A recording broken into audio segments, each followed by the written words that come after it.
Why is Morissette Amon's performance of Memory awesome? Hi, I'm Dr. Mark, and I'm going to help you sing and perform more like the top artists around the world. I'm a professional voice teacher, performance coach, and opera stage director. I've helped thousands of singers around the world learn the techniques and methods that got the top singers to where they are. So I've already done 2 other videos from this performance she did, and so go check those out. Don't forget to click like and subscribe down below. Comment down below with what you think's awesome about this performance. You can also find me on Wizio.com. Let's check out what makes Morissette Amon so awesome. Midnight, not a sound from the pavement. Has the moon lost her memory? She is smiling alone in the lamplight. The withered leaves collect at my feet, and the wind begins to moan. Okay, so a few things to point out here. Number 1, you can notice that she's already kind of channeling a cat, right? Just how she's holding her body and moving. She's also channeling that this cat happens to kind of be beat down a little bit. It's rough. And so we're hearing this breathier, softer sound, and it is a little more tentative in nature here at the beginning. That serves a logistic function because it gives her somewhere to go, somewhere to grow and develop. But character-wise, it really introduces us to the state of the cat who's singing this, right? And so it's really cool how here, when she's just quarantine land and doing without any sets, costumes, and props, how much she still channels that character and lets that show in what she's doing vocally. So, love it. All alone in the moonlight, I can smile at the old days. Life was beautiful then.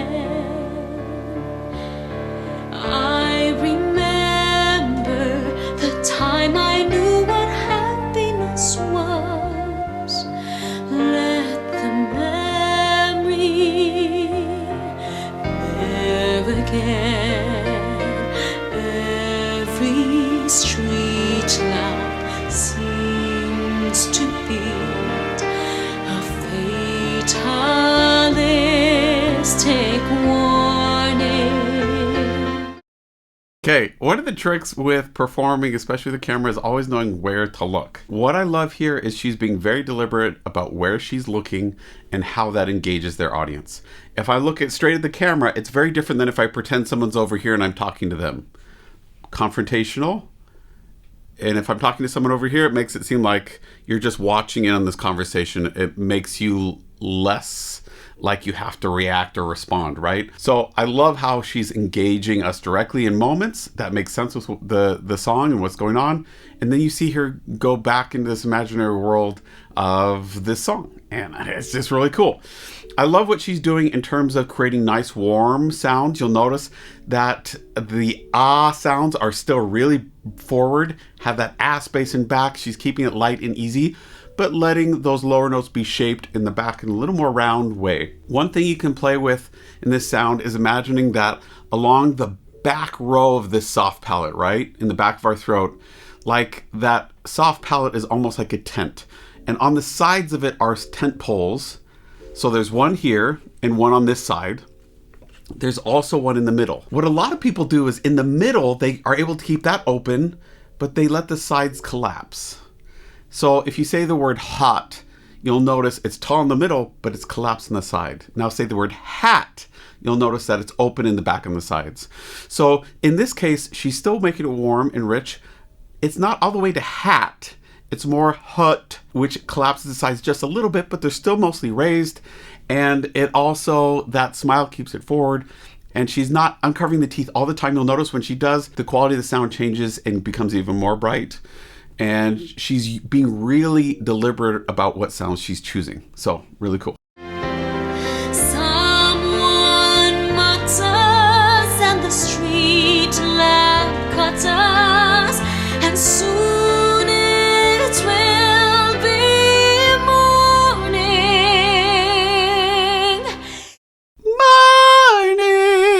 that morning. The second way I just did, collapsed on the sides and the back. You'll notice that's not what she did. You'll notice in this second right here, then we can tell because she opens right back up into that ass space when it's not an O vowel. Cool. Daylight,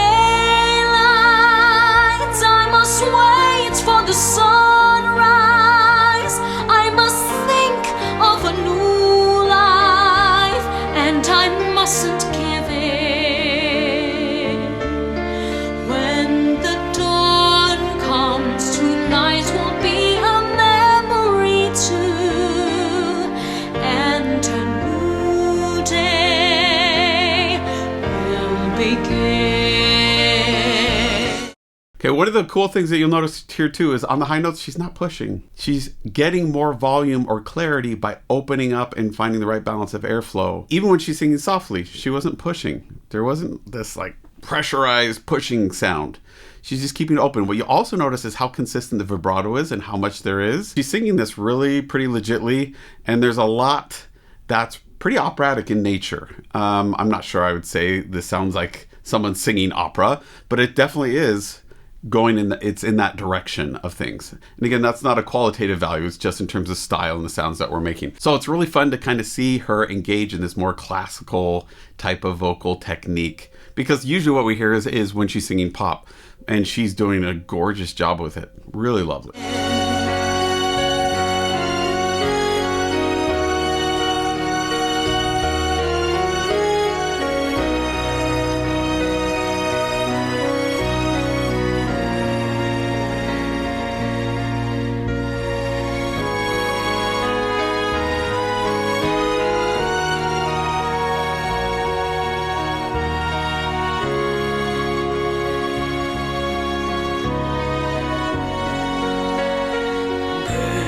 Towers with smoky tails, the stale cold smell of morning.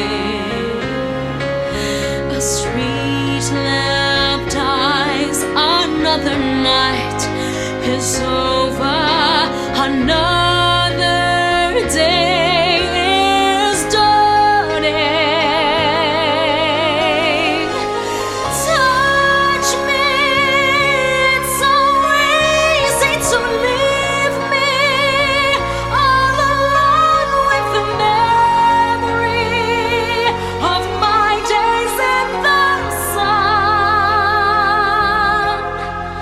If you touch me, you'll understand what happiness is.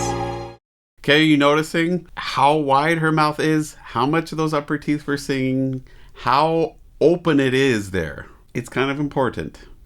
If you're wanting to make sounds like this, go look in the mirror and see what you're doing. See if you're giving it that much space. Remember, this is an acoustic instrument. It takes space to let that sound bounce around and accumulate amplitude and all kinds of great overtone series and harmonics up there. So give it a go. See what it does.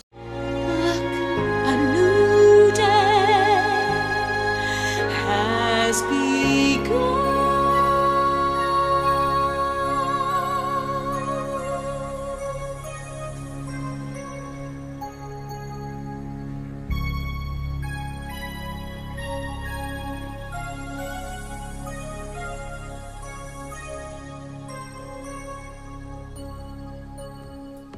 So one of the things you'll notice at the end, we got that kind of breathy high note, right? She lets the sides collapse down just a little bit, not all the way, but down a little bit.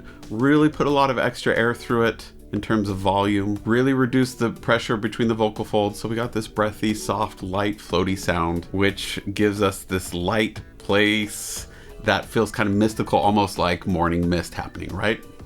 Cool. One more thing to learn from her is you'll notice in that musical interlude where some people might be tempted just to sit there and check out and wait for their turn to sing next. She doesn't.